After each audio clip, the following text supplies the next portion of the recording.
थाप मारल्यावर जसा गायब झाला एक नाही मारली जवळजवळ मी 60-70 मीटर आल्या वाटतं नाही तर करायला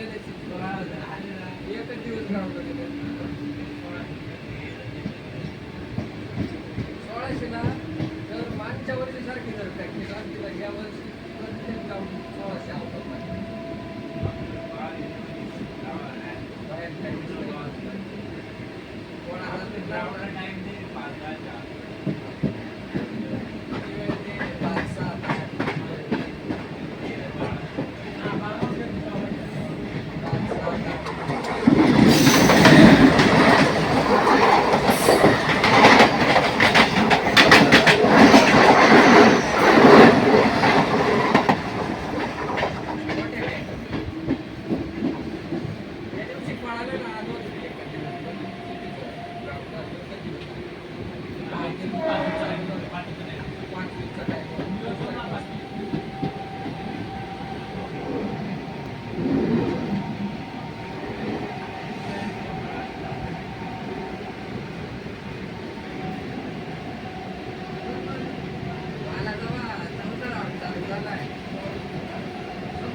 बागेला कसे वाटतं